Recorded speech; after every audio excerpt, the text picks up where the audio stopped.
La profecía de las 2300 tardes y mañanas es un tema que sin duda es demasiado interesante y es por eso que hemos decidido en este día dedicarle este estudio del libro de Daniel.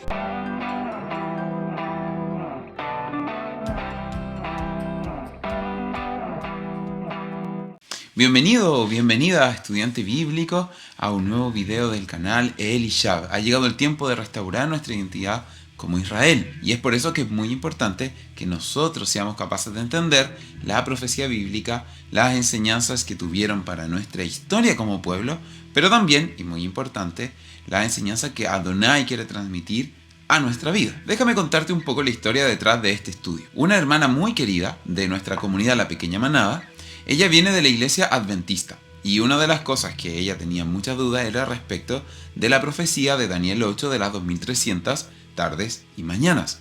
Entonces ella nos solicitó que pudiéramos estudiar este tema y me pareció tan interesante y fue de tanta bendición que quise también poder compartirlo aquí en el canal de YouTube. A lo mejor tú eres de la iglesia adventista o conoces gente en la iglesia adventista y este video podría ser de gran bendición para ellos si es que deseas compartírselo. No por el video en sí mismo, sino porque la obra de Adonai está impactando vidas y es momento de que todas las ovejas de la casa de Israel escuchen la voz del buen pastor. Y para eso he decidido volver a este formato que nosotros conocíamos al inicio de nuestro canal. Los que nos han acompañado del principio recordarán este diseño cuando comenzamos solamente haciendo transmisiones en vivo y he decidido dar, ¿no es cierto?, un giro nostálgico y volver a este formato de estudio.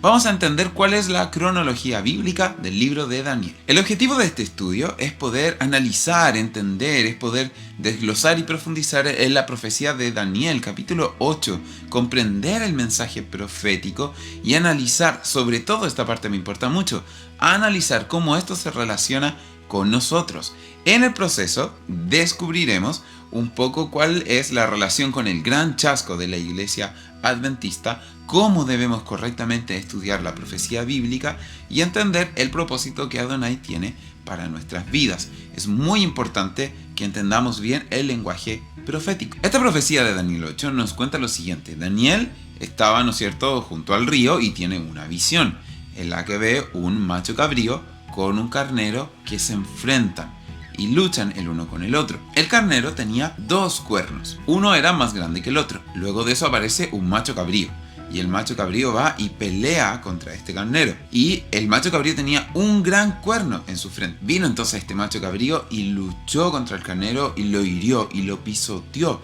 lo derrotó, pero sin ningún lugar a dudas. Y dice que este carnero se engrandeció, pero mucho se engrandeció. El cuerno que tenía en su frente se le cayó y en su lugar le salieron 4 cuernos, que también eran cuernos notables. No tan grandes como el primero, pero cuernos importantes. De estos cuernos, de uno de estos 4 cuernos, salió un cuerno pequeño. Y ese cuerno pequeño blasfemaba contra el Eterno. Dice la palabra que se engrandeció contra el ejército del cielo. Hizo guerra contra el ejército del cielo. Dice que inclusive se engrandeció contra el príncipe del cielo y por causa de él fue quitado el continuo sacrificio. Luego de eso nos dice que hay una voz de un santo que hablaba y se hace una pregunta. ¿Hasta cuándo durará la visión del continuo sacrificio? Y la respuesta que se da es hasta 2300 tardes y mañanas. Y luego el santuario será purificado. Ese es un poco el resumen de la historia. Ahora, debemos ser muy enfáticos en analizar punto por punto esto, porque debemos comprender el lenguaje de Adonai. Es muy importante para mí que entiendas esto. Cada vez que Adonai se relaciona con su pueblo en lenguaje profético, él va a utilizar símbolos. Y los símbolos siempre tienen la misma dirección, siempre tienen la misma intención. Entonces es muy importante comprender los símbolos. Y además, la definición de esos símbolos va a estar en la misma palabra. Por ejemplo, cuando la palabra utiliza en lenguaje profético los árboles en su mayoría se refieren a personas. A veces ángeles, pero generalmente personas. Esto está definido en el Salmo 1, que dice que debemos ser como ese varón, que es como un árbol plantado junto a corrientes de agua. Y ahí se nos dice que los árboles, o un árbol, ¿cierto?, es un varón. Y además, acá en Daniel 8, la definición, la explicación de la profecía está dada. Nos dice que son estos animales que nosotros estamos viendo acá. Está dada esa interpretación y es muy importante que la entendamos correctamente. Vamos al estudio. Punto número 1. Debemos comprender que las bestias representan naciones. es el mismo libro de Daniel, en el mismo capítulo 8, que nos dice lo siguiente. Y es que, por un lado, este carnero que tiene 2 cuernos es el imperio medo-persa. Lo leemos en el siguiente texto. En Daniel 8:20 nos dice: en cuanto al carnero que viste, que tenía 2 cuernos, estos son los reyes de Media y de Persia. O sea, aquí no hay mucho que interpretar. Por otro lado, el macho cabrío que tiene un solo cuerno es el imperio griego. Eso también está dado por la explicación que da Gabriel. Daniel dice en el versículo 21, tengo mi Biblia aquí abajo, dice: el macho cabrío es el rey de Grecia, y el cuerno grande que tenía entre sus ojos es el rey primero. Entonces nos dice claramente que este es el imperio griego. Ahora, es importante saber esto para, ¿no es cierto?, futuras interpretaciones. Cada vez que aparezcan bestias en la Biblia, por ejemplo en Apocalipsis aparecen nuevamente mencionadas bestias, son entonces naciones. Aquí nos surge una pregunta muy interesante, porque estos reinos de hecho ya habían sido definidos como bestias en capítulos anteriores de Daniel, y no son los mismos animales. Entonces nos hacemos la siguiente pregunta: ¿por qué en esta profecía de Daniel son representados estos reinos como animales puros de sacrificio, si antes no fueron así?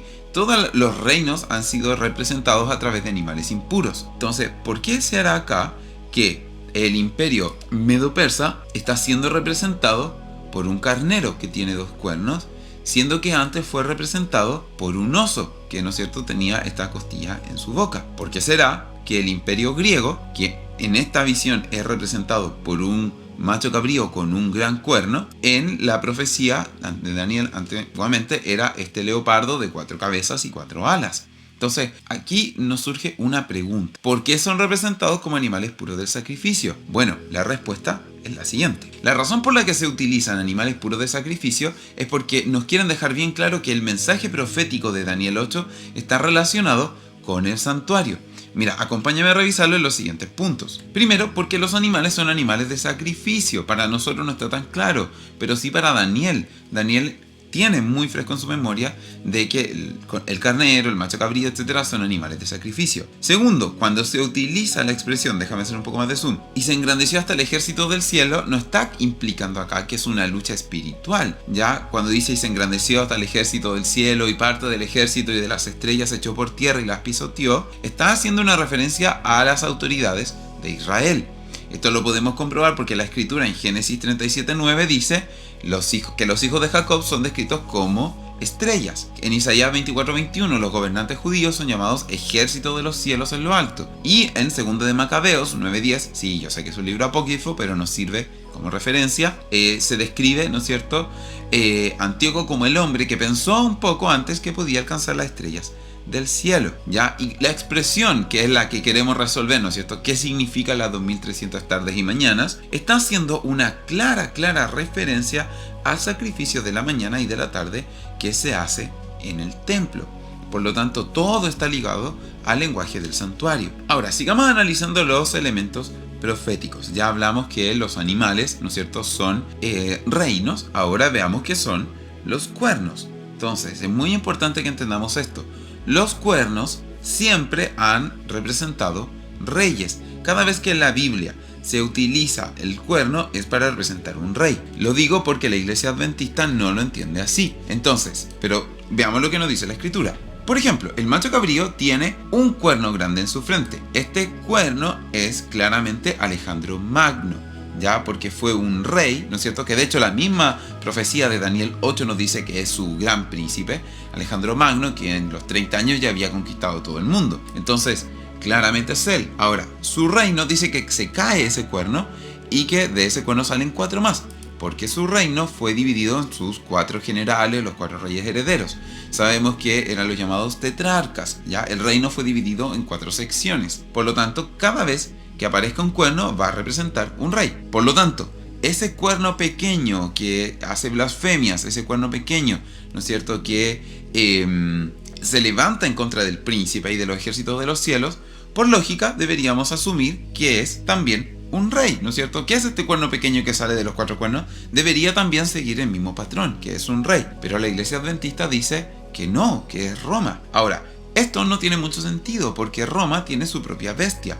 La 4ª bestia en la profecía anterior es Roma. En Apocalipsis también Roma está siendo representada, ¿no es cierto?, también por la bestia, el dragón, la bestia terrible, que también es la Babilonia, ¿no es cierto?, reformulada. Por lo tanto, no tiene mucho sentido pensar que este cuerno pequeño tendría que ser Roma, pero lo vamos a ver más adelante. Ahora, ¿qué es entonces este cuerno pequeño? Bueno, la misma Biblia nos va a dar la respuesta.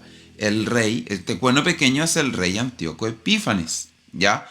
Lo dice en el versículo 23. Y al fin del reinado de estos 4 reyes, cuando los transgresores lleguen al colmo, se levantará un rey altivo de rostro y entendido en enigmas, y su poder se fortalecerá, mas no con fuerza propia, y causará grandes ruinas y prosperará, y hará arbitrariamente y destruirá a los fuertes y al pueblo de los santos. Antíoco Epífanes, por favor los invito, si no han leído, que lean el libro de Macabeos, como fuente histórica es muy bueno. Era un rey altivo, era muy soberbio. Además era entendido en enigmas, porque él solía hacer mucho complot. Por ejemplo, invitaba a reyes aliados para firmar pacto con ellos, comían y luego los traicionaba. Ya él era muy dado a hacer eso porque así no se lo esperaban. Por lo tanto, está claro que este cuerno pequeño es Antíoco. Ahora, ¿qué evidencia tenemos que es Antíoco Epífanes? Porque yo les digo, está claro, pero no tienen por qué creerme. Dejemos que la evidencia hable por sí sola. Primero, dice la palabra en Daniel 8, versículo 9, y de uno de ellos salió un cuerno pequeño, que estamos poniendo aquí que es Antíoco, que creció mucho al sur y al oriente y hacia la tierra gloriosa. O sea, creció hacia 3 lugares: el sur, el oriente y la tierra de Israel. Al sur, bueno, sabemos que Antíoco hizo campañas militares hacia el sur. Entró a Egipto, ¿no es cierto? Combatió contra su rey Ptolomeo Filometor. Ya tomó muchas ciudades, puso sitio a Alejandría, ¿no es cierto? O sea, y eso está registrado en el libro de Primera de Macabeos, en el, ¿no es cierto?, capítulo 1, versículos 19 y 20. Ahora, también, ¿no es cierto?, su campaña tenía que ser hacia el oriente, hacia el este. Y sabemos que él conquistó Armenia y Persia, ¿ya? Y muchos países que estaban hacia el este. ¿Ya? Eso también lo dice el libro de Primera de Macabeos, versículo 3:31, ¿no es cierto?, que también nos registra esa aventura. Y también, por supuesto, y eso yo creo que es de cultura general, que él atacó, ¿no es cierto?, Tierra Santa, la tierra gloriosa, Israel, ¿ya? Tomó para asalto la tierra de Israel, mató a decenas de miles de judíos en un intento por aplastar, dice la religión judía, en un intento por aplastar la Torá, la creencia en Adonai. Es muy importante que nosotros entendamos esto. No podemos cambiar los simbolismos bíblicos. Si siempre los cuernos representan reyes, no puedo yo ahora decir que este cuerno, porque a mi teología le conviene, representa otra cosa. Ahora, te voy a pedir, aunque no seas adventista, porque este no es un mensaje para los adventistas, es un mensaje para todos, que te fijes en qué cosas hizo Antíoco Epífanes. Y en la medida que lo haces, te voy a pedir que vayas meditando en cómo esto se relaciona con nuestros tiempos, cómo esto se relaciona con nosotros. Mira, voy a adelantarme un poco al estudio solo para decir esto. Antíoco Epífanes es figura del antimesías. Por lo tanto, todos los hechos de Antíoco Epífanes nos tienen que indicar que como figura del antimesías nos van a decir algo que nos debe preocupar. Entonces quiero que mires acá. ¿Qué hizo Antíoco Epífanes? ¿Qué registra la historia que él hizo? Primero, él prohíbe guardar el Shabbat.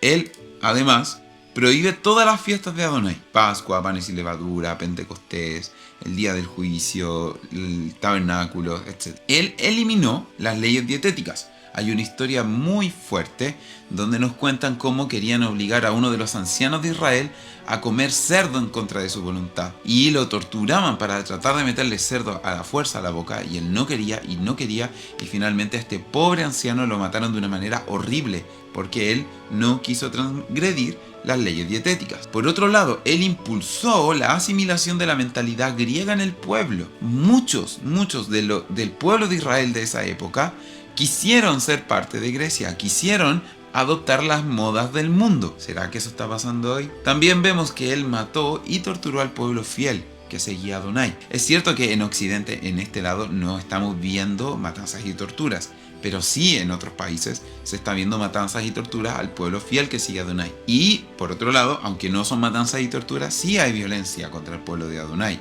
Sí, nosotros estamos siendo violentados, no de esta manera, pero sí hay violencia que recibimos verbalmente. Él impulsó que la adoración religiosa se realizará los días domingo. Además, él profanó el santuario sacrificando un cerdo en honor a Zeus en el templo. Ahora, yo aquí quiero hacerte una pregunta. ¿Puedes ver tú que esto tenga alguna relación con nuestros días? ¿Puedes ver tú que esto esté relacionándose con nosotros hoy? Mira, déjame volver atrás para que lo revisemos. Primero, ¿por qué creemos que fue, ¿no es cierto?, Jesús el que prohibió el Shabbat, si él nunca dijo eso? Y lo que vemos es que es el espíritu del antimesías el que lo quiere prohibir. ¿Por qué? Lo primero que hizo Antíoco Epífanes fue eliminar el inicio del nuevo mes y prohibió todas las fiestas de Adonai. Y ahora cuando algún cristiano quiere guardar estas fiestas, se le dice, no, nosotros no tenemos por qué guardar esto. ¿Por qué creemos que podemos comer lo que sea? Porque creemos que Jesús vino para darnos, ¿cierto?, la libertad de comer todos los alimentos. O sea, el pueblo de Elohim dio su vida para no hacer esto, para que después el Mesías viniera para darnos la libertad de hacer esto, ¿ya? ¿Será que hoy en día vemos en nuestra vida, en nuestras congregaciones, en nuestra sociedad, la asimilación de la mentalidad griega? ¿No será que estamos viendo todos los dioses griegos una vez más ahí presentes? Los Juegos Olímpicos y tantas otras situaciones. ¿No vemos cómo el enemigo está, ¿no es cierto?, persiguiendo al pueblo? ¿Qué hace el pueblo del Eterno adorando en día domingo? ¿Dónde sale eso en la Biblia? No vemos que el templo que somos nosotros está siendo contaminado, ¿no es cierto? Porque cerdo está entrando a nuestro sistema, cerdo está entrando a nuestro templo, que es el templo del Ruach. Yo creo que estas son preguntas que tú tienes que hacerte, cuestionar tu vida, tu mentalidad, para ver qué es esto. O sea, ¿realmente es esto la voluntad de Adonai? Ahora es muy también interesante ver cómo toda la palabra se cumple. Si este cuerno no fuera Antíoco, no podría ser que se cumpliera lo siguiente. Nos dice el libro de Daniel, capítulo 8, y en su corazón se engrandecerá y sin aviso destruirá a muchos, y se levantará contra el príncipe de los príncipes, pero será quebrantado, aunque no por mano humana. El libro de Macabeos nos cuenta que fue Antíoco el que tuvo una muerte espantosa. Nos dice la palabra que él va a ser quebrantado, pero no por mano humana. Y para que ustedes se puedan hacer una idea, le voy a estar haciendo aquí un poco de zoom a la imagen. Antíoco iba en su carruaje camino a vengarse del pueblo de Israel y de la revolución que se estaba levantando, cuando él dijo, yo voy a ir y voy a destruir todo este pueblo y me las van a pagar. Y Elohim lo castiga en ese momento y lo enferma, y este hombre se pudre por dentro, es pero asqueroso. Dice que estaba tan podrido por dentro que quedó sin poder moverse, se cae del carruaje. Y los soldados no podían ir a levantarlo porque el olor asqueroso que este hombre tenía no lo soportaban. Estaba podrido por dentro, se le reventaron las tripas, no podía moverse. Y en ese momento en que él estaba ahí, en toda su impotencia, en vez de arrepentirse, más en su corazón él decide blasfemar contra el Eterno. Entonces vemos acá cómo se cumple perfectamente la palabra del Eterno, y él no deja sin castigo, ¿no es cierto?, a quienes van en contra de su pueblo Israel. Ahora, ¿y las 2300 tardes y mañanas cuándo? Estoy seguro que todos están haciendo esa pregunta. Gonzalo, dijiste que iba a hablar de las 2300 tardes y mañanas y no has dicho nada de las 2300 tardes y mañanas. ¿Qué pasa con las 2300 tardes y mañanas? Bueno, vamos a ir, ¿no es cierto?, a hablar ahora acerca de este punto. Es que era muy necesario que pudiéramos establecer este contexto antes. La profecía de las 2300 tardes y mañanas debemos entenderla así. La Iglesia Adventista da la siguiente interpretación. De nuevo, esto no es que yo quiera irme en contra de la Iglesia Adventista, pero es importante entender correctamente la profecía bíblica. Es muy importante poder hacerlo para que podamos recibir el mensaje que Adonai tiene para tu vida hoy en la verdadera enseñanza sin adulteración. La Iglesia Adventista establece que la profecía de las 70 semanas, ya que aparece en el capítulo siguiente, en Daniel 9, tiene un inicio conjunto con los 2300 días, ¿no es cierto?, que ellos lo calculan como día de año. Por lo tanto, ellos establecen que las 70 semanas son una pequeña parte de los 2300 días de año. Por lo tanto, en el año 457, cuando se hace, ¿no es cierto?, el decreto de Artajerjes, se cumplen las 70 semanas cuando, ¿no es cierto?, después de la muerte de Yeshua, su resurrección, y en el año 34, con la muerte de Esteban, sería como el cierre del proceso de las 70 semanas. Pero ellos dicen que esto continúa, ¿no es cierto?, por los 2300 años, hasta el 1844, ya que en el año 1844 ocurre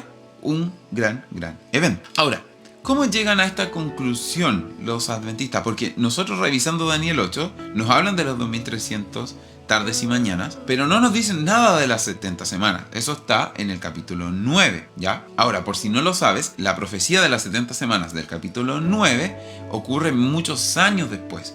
Daniel estaba estudiando el libro del profeta Jeremías, estaba estudiando la profecía de Jeremías y hace una oración al Eterno para que le permita entender la profecía de Jeremías y le dan la profecía de las 70 semanas. Si te fijas, no hay una conexión con las 2300 tardes y mañanas. Pero ahora, ¿cómo llegaron ellos a esta conclusión? Bueno, la Iglesia Adventista afirma que este cuerno pequeño no es Antíoco, sino que sería el Imperio Romano, aunque hay algunos pocos eruditos adventistas que admiten lo contrario. Por otro lado, ellos dicen que estos 2300 tardes y mañanas tenemos que entenderla como día por año, ya que un día es un año, entonces ellos dicen son 2300 años. Sostienen que la profecía de las 70 semanas es una parte cortada de la profecía de los 2300 años. Porque ellos dicen de que cuando dicen la palabra 70 semanas están determinadas para tu pueblo, que la palabra determinada está mal traducida y debería decir 70 semanas han sido cortadas para tu pueblo. Entonces, ¿cortadas de dónde? De la profecía anterior. Por otro lado, ellos postulan que en el año 34 se le cerraron las puertas al pueblo de Israel, ya que cumplida la profecía de las 70 semanas, entonces ya se le cerró con la muerte de Esteban. Israel no tiene nada que hacer aquí, por lo tanto se cierra, ¿no es cierto? Y se acaba el trato que el Eterno tiene con ese pueblo.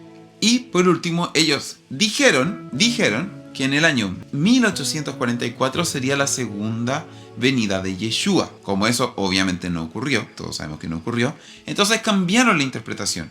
Y ellos afirman ahora que Yeshua lo que hizo fue pasar de el lugar santo al lugar santísimo, esto obviamente en el cielo, ¿no es cierto? Y realizar un proceso de purificación, y en ese momento Él permite que nazca la Iglesia Adventista como el verdadero pueblo de Dios para los días finales. Entonces ellos dicen, lo que pasa es que, claro, como dice que se purifica, ¿no es cierto? Que se purifica el santuario, dicen entonces no fue el santuario de la tierra, porque en la tierra no pasó nada, sino que fue en el santuario del cielo, donde Yeshua, como en Yom Kippur, ¿no es cierto?, pasa del lugar santo al lugar santísimo, y eso da, ¿no es cierto?, como fruto el nacimiento de la Iglesia Adventista. Yo creo que es muy importante saber también quién es la persona que realiza esta interpretación, porque conociendo también a la persona que está detrás, vamos a poder entender un poco mejor también qué es lo que esta persona quería saber, cuál es su contexto, y en base a ese contexto entender el mensaje que nos quiere transmitir.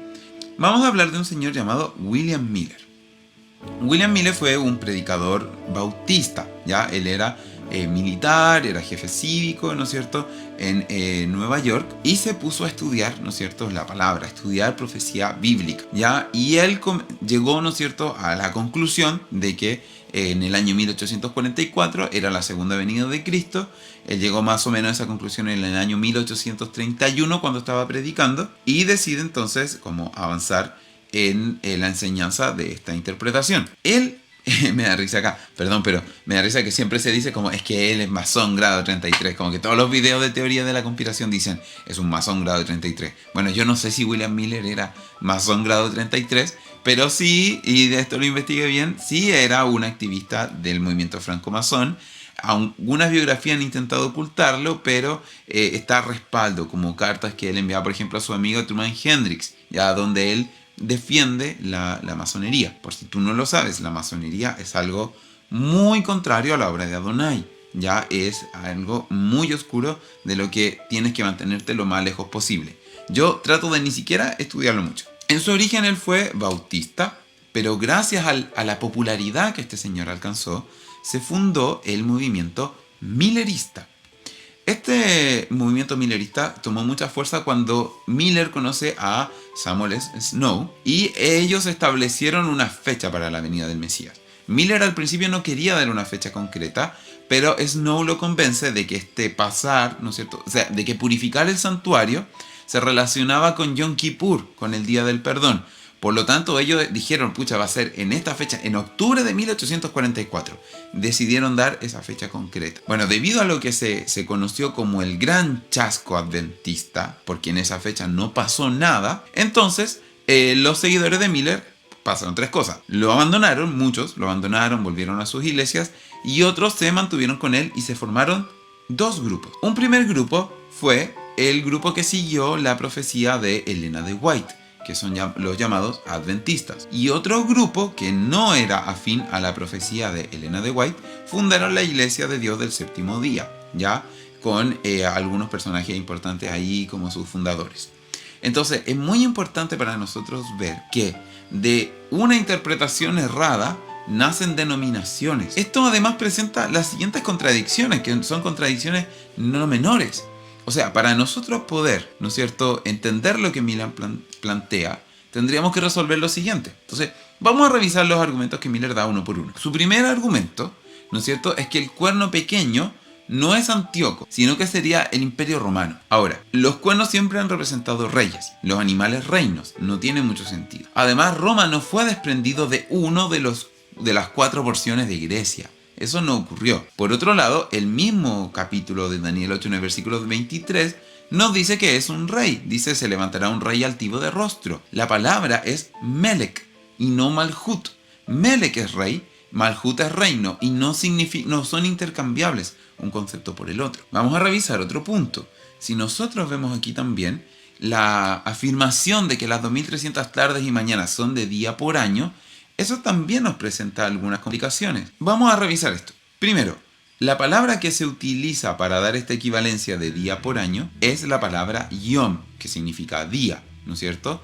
Cuando se ha utilizado en sentido profético día por año, se usa la palabra yom, pero no está acá en Daniel 8. La expresión que acá se utiliza es erev boker, que significa tarde y mañana, haciendo alusión al lenguaje del templo como enseñábamos antiguamente. No siempre podemos aplicar el principio de día por año. Vamos a ver algunos ejemplos en que no. Por ejemplo, Jonás dijo que Nínive iba a ser destruido en 40 días y él no estaba hablando de 40 años. En Génesis 3.6 Elohim dijo que iba a haber un periodo de 120 años antes del diluvio y no estaba queriendo decir que son 43.200 años, ¿no es cierto? La Tierra no lleva tanto tiempo. Por lo tanto, no podemos siempre aplicar este principio. Revisemos otro punto. Ellos sostienen que la profecía de las 70 semanas es una parte cortada de la profecía de los 2300 años. Entonces, que no son 2300 años, ¿no es cierto? Son 2300 tardes y mañanas.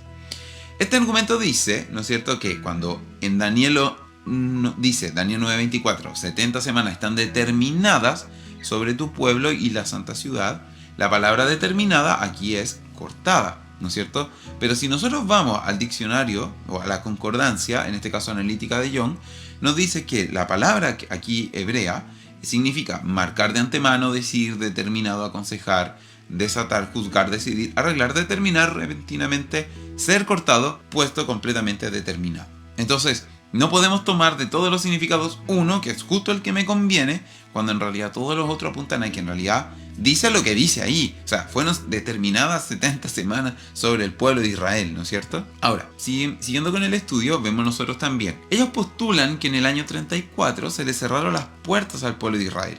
Y aquí es donde a mí me interesó mucho hacer este estudio. Porque como raíces hebreas, nosotros sabemos que esto es imposible, de acuerdo a muchos pasajes bíblicos, pero quiero centrarme en Romanos 11 para empezar. ¿Ha desechado Elohim a su pueblo? En ninguna manera, porque también yo soy israelita, ¿no es cierto?, descendiente de Abraham. Ya nos sigue diciendo, ¿han tropezado los de Israel para que callasen? En ninguna manera. Porque si su transgresión vino a ser salvación a los gentiles, ¿cuánto más su plena restauración? El 29 nos dice, porque irrevocables son los dones y el llamamiento de Elohim. Y estamos hablando, todo el capítulo de Romanos 11, no está hablando de los dones espirituales de una persona, está hablando de Israel que recibió el don de ser el pueblo de Elohim. Y recibió este llamado. Nos dice, ¿no es cierto?, es la palabra muy claramente que es irrevocable lo que a Israel le ha sido entregado. La profecía de Daniel, además, tiene que alinearse a toda la palabra profética. Lee los profetas, todos hablan de la restauración del reino de Israel. Las 12 tribus, la casa de Judá y la casa de Efraín, juntos cuando vuelve el rey Mesías. No puede ser que justo esta diga que iban a ser en el año 44 una iglesia nueva, que no aparece mencionado en ninguna otra parte de la escritura.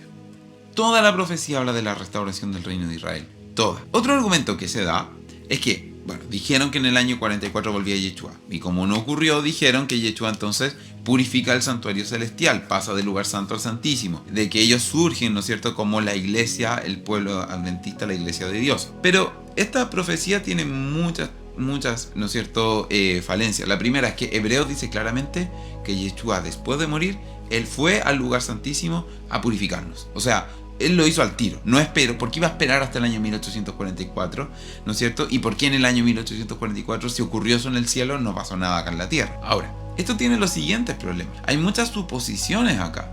La primera, deberíamos suponer que las tardes y mañanas en realidad son día de año. Tenemos que suponer que este principio aplica acá de día de año. Debemos suponer que Gabriel regresó 11 años más tarde para explicarle a Daniel una visión que él ya le había explicado. Y además Daniel no le está pidiendo la explicación de esa visión, le está pidiendo la explicación de Jeremías.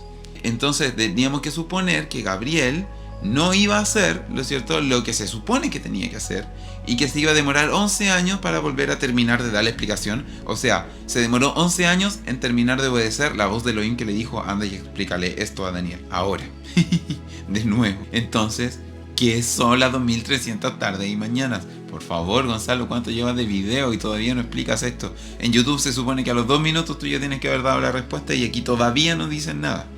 Bueno, hermanos, es muy importante que nosotros entendamos la palabra profética, que siempre se cumple. Entonces déjenme explicarle. Daniel 8 nos dice lo siguiente: hasta 2300 tardes y mañanas, luego el santuario será purificado. Hagamos la línea de tiempo. Miren, 2300 días, si nosotros lo dividimos en 360 días que tiene el calendario hebreo, son 6 años, 3 meses y 20 días. Entonces, estos 2300 días se cumplieron ¿cuándo? El año 145, el 15 del mes de Kislev, Antíoco estableció la abominación desoladora. Y 2300 días exactos, o sea, 6 años, 3 meses y 20 días después, el 13 de Adar del año 151, es la victoria de la revolución de los macabeos del pueblo de Israel sobre Nicanor y la rededicación del templo. Hermano, por favor, ponte de pie y di aleluya, gloria a Elohim, ¿no es cierto? Porque vemos cómo su palabra se cumple perfectamente. Son 2300 días exactos, tal como fue dicho, ¿no es cierto?, en la profecía de Daniel. Y aquí queda claro que es imposible que Elohim mienta, que es imposible que la Biblia no sea verdadera. O sea, que es imposible que nuestra fe no sea exacta, que no seamos el pueblo escogido como Israel. Vemos aquí ese cumplimiento perfecto sobre nuestras vidas. Podemos decir entonces, bueno, Daniel 8, muchas gracias, aquí tengo mi Biblia, Daniel 8, gracias, la cierro, la dejo ahí porque ya está terminado. O sea, ya no tengo para qué estudiar Daniel 8, ¿me queda claro? No, hermano, déjame decirte que no, porque lo importante es entender cómo se relaciona esto con nosotros. Hay una enseñanza para ti hoy. Y yo sé que llevas mucho rato esperando que llegue ese momento, pero permítame que siga con este estudio para que tú puedas entender qué es lo que Elohim quiere enseñarte, qué es lo que Elohim quiere decirte. Déjame contar. Patrones bíblicos. Eso es lo que Elohim quiere que tú aprendas. Los patrones bíblicos. Mira, es importantísimo que entendamos que la Biblia nos deja patrones proféticos. Ya es una espiral. Todo pasa de nuevo, pero no exactamente igual, sino que vamos ascendiendo, vamos creciendo. Eso es algo que la tía Kitty dijo, tía Kitty para los amigos, ¿cierto? Que siempre me quedó a mí, me quedó clarísimo. Por ejemplo, ¿qué nos dice el libro de Eclesiastés? ¿Qué es lo que fue? Lo mismo que será. ¿Qué es lo que ha sido hecho? Lo mismo que será. Y no hay nada nuevo debajo del sol. Entonces, no hay nada de lo que va a ocurrir que no haya ocurrido antes. ¿Estás preocupado?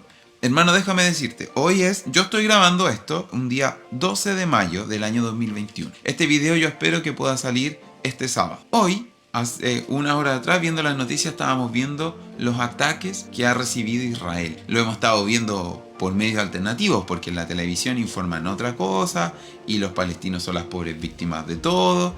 Pero nosotros hemos visto cientos de misiles cayendo sobre la tierra de Israel. Y no hay duda de que esto es profético. O sea, vemos la palabra de lo incumplirse. La tensión en Israel en este momento es histórica, ¿no es cierto? Desde que se volvió a fundar la nación de Israel no ha vuelto a ocurrir. Entonces, es muy importante entender lo que pasó en la época de los macabeos. Es muy importante ver cómo Elohim protege siempre a su pueblo. ¿Ustedes creen que esa cúpula de hierro es porque el ejército de Israel es muy espectacular? Bueno, el ejército de Israel es bastante espectacular, debo decirlo, no quiero menospreciar el ejército de Israel y siempre hemos orado por esos valientes soldados, pero aquí hay algo que va más allá, y es que el general en jefe, es que Elohim mismo defiende a su pueblo, y además tú debes orar por la paz en Jerusalén. ¿Cómo entender estos patrones bíblicos? Mira, déjame mostrar. Por ejemplo, en la época del diluvio, vemos nosotros, mientras que todo el mundo era juzgado, el pueblo fue guardado, ¿no es cierto? La familia de Noé fue guardada en el arca. En la época de las plagas de Egipto, mientras todo el mundo era juzgado, el pueblo fue guardado, fue llevado a la tierra de Gosén y a ellos no les pasó nada. Entonces la palabra nos enseña esto. En el mundo va a haber juicio.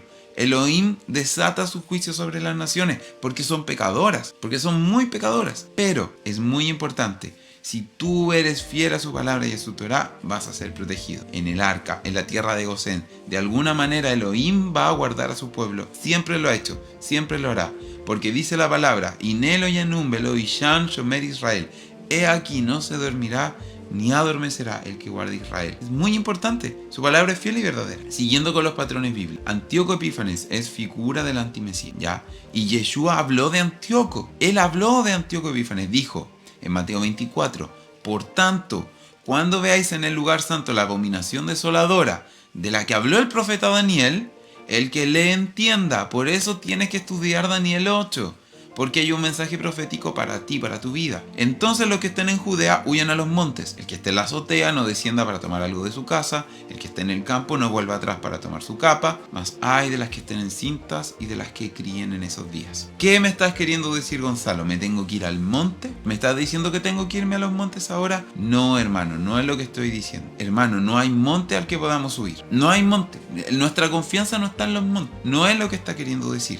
Tenemos que entender correctamente la palabra profética de Daniel y la palabra profética de Mateo 24. Déjame mostrarte la siguiente línea de tiempo. Si no conoces la historia de Israel, te va a pillar todo por sorpresa. Si conoces la historia de Israel, esto tú lo vas a entender. Mira, en el año 15 del mes de Kislev, en el año 145, Antíoco estableció la abominación desoladora. Eso pasó, eso es antes de Yeshua. Yeshua, cuando le dice, por tanto, cuando veáis en el lugar santo la abominación desoladora, él está haciendo una relación que el pueblo que estaba ahí, su público, porque como digo en todos mis videos, el contexto, me encanta, estoy tan emocionado haciendo este estudio. Él les dijo para que ellos sabían, estaba muy fresquito en su memoria lo que había ocurrido con Antíoco. Entonces dijo, ellos entendieron que Yeshua está advirtiendo que lo que pasó con Antíoco, lo que Daniel 8 profetizó, se va a volver a cumplir, y se cumplió, porque en el año 70 el templo fue destruido por el general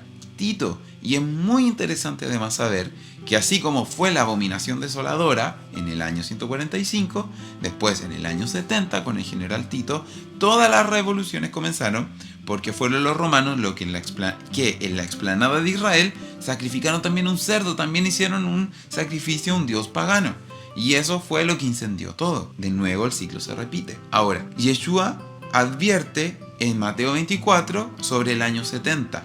Pero ¿podemos nosotros pensar que en el año 70 se cierra y no hay nada más para nosotros? Yo creo que no. Yo creo por esto. Porque por 6 millones de judíos, 6 millones de nuestros hermanos de la casa de Judá, lamentablemente fueron exterminados en el Holocausto. Y Hitler también tenía prácticas paganas y el mismo patrón repitiéndose de nuevo. Y entonces, si pasó con Antíoco, si pasó con Tito, si pasó con Hitler, ¿qué nos hace creer que Yeshua no nos está advirtiendo que debemos tener cuidado, que estemos atentos a la abominación desoladora?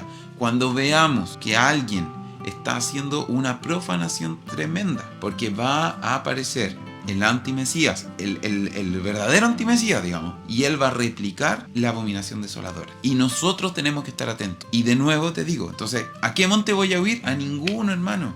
No hay que huir a ningún monte. ¿Qué debemos hacer?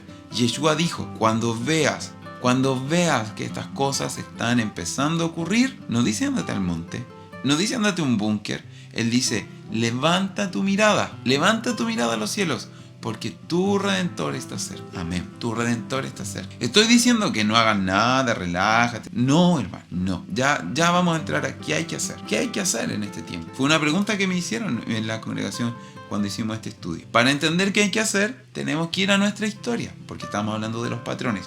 ¿Qué hizo el pueblo de Israel mientras estaban siendo perseguidos por Antíoco? Ellos rededicaron el templo.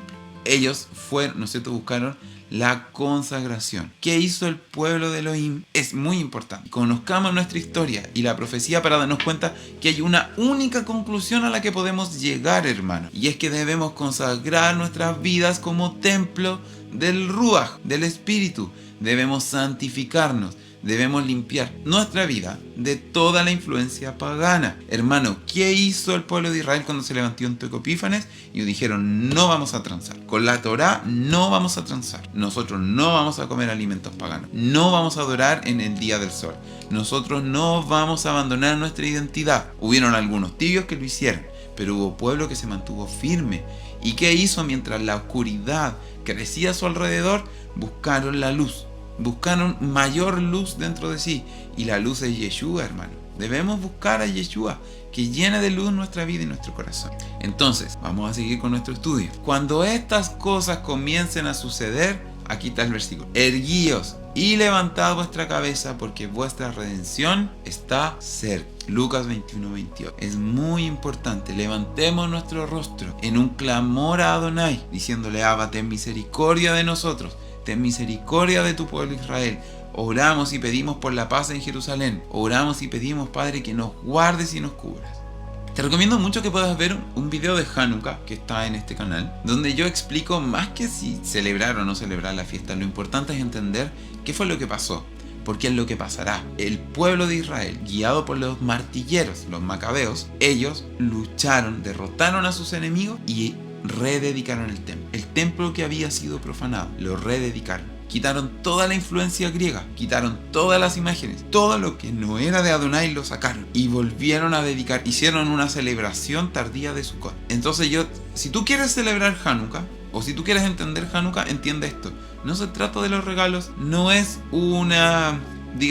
sustituto de la Navidad porque te da pena dejar la Navidad. No, hermano, es una invitación que Adonai te hace para que mientras todo el mundo esté en esta fiesta consumista y pagana que es Navidad, tú estés rededicando tu templo, que es tu propia vida.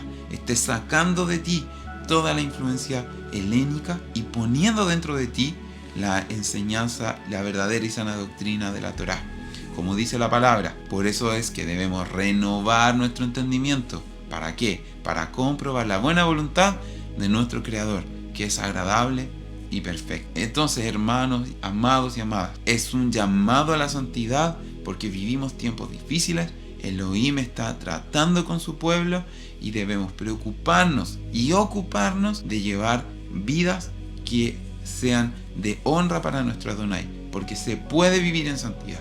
Es lo que Adonai desea para tu vida. Amado hermano o amada hermana, que Abba te bendiga y te guarde. Estoy muy contento que me hayas podido acompañar en este estudio. Mi nombre es Gonzalo Ruz, soy parte del grupo La Pequeña Manada y ha sido una gran bendición poder compartir contigo esta enseñanza. Espero que nos podamos ver el próximo sábado. Recuerda estar orando por todos tus hermanos de Israel.